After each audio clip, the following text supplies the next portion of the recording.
गुलाल लागणं म्हणजे ही सर्वसामान्यांची प्रामाणिक केलेली सेवा कुठं वाया जात नाही.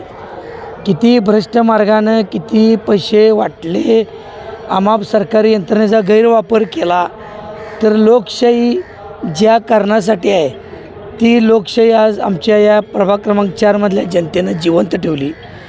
चारीच्या चारी आमचे उमेदवार हजारोच्या फरकानं निवडून आले.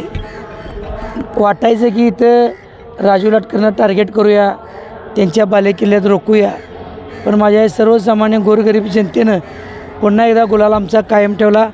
आयुष्यभर आम्ही त्यांचे ऋणी आहोत. कोल्हापूरकरांना देखील भविष्यात चांगलं काम उभा करून दाखवू.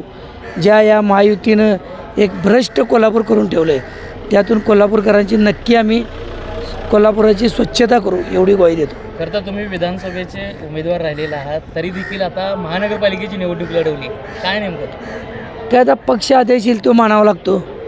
पॅनेल पद्धती पहिल्यांदाच आलेली कोल्हापूरला. एकाबरोबर 3-3 उमेदवार निवडून आणायचे होते, त्यामुळे जबाबदारीचं काम माननीय बंटीसाहेबांनी, खासदार शाहू छत्रपतींनी माझ्यावर विश्वास टाकला.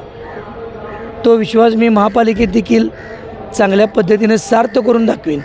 काम बोलतंय, काम करणं हेच तर आमच्या समाजाने समाजकारण राजकारणातलं वैशिष्ट्य आहे, आणि ते आम्ही नक्कीच सिद्ध करून दाखवू. आणि काँग्रेस पक्ष कोल्हापुरातून संपलेला नाही. जे कोण 0 होणार, 81 0 होणार, काय वल्गना करत होते, त्यांना ही चपराक आहे. मुश्रीफ साहेब म्हणाले होते महाविकास आघाडीचे उमेदवारी अर्जच मागे घ्या, त्यांना काय उत्तर आहे?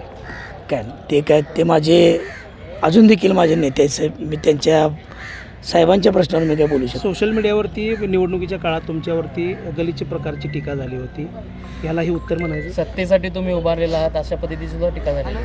आता हे त्याला लोकशाहीतलं उत्तरच आहे ना. राज्यात विधानसभा अध्यक्षांच्या घरातले उभा राहतात, मंत्र्यांच्या घरातले उभा राहतात. इथं कोल्हापुरात आमदार पुत्र उभा राहिले, काही खासदारांचे पुत्र भरले, मागं घेतले. नवीन काय आहे? उमेदवारी अर्ज भरण्याने कोल्हापुरात यापूर्वी देखील आमदारकी उभारलेले, MLCला उभारलेले कॉप्ट झाले, विधानसभेला पडलेले नगरसेवक झाले. मी काय नवीन केलं? पण काही लोकांना सवय आहे, कावीळ आहे, त्यांच्या डोळ्यात आमच्याबद्दल कावीळ आहे. त्यांनी जरा नेत्रांजन घालून घ्यावं. थँक्यू, अभिनंदन.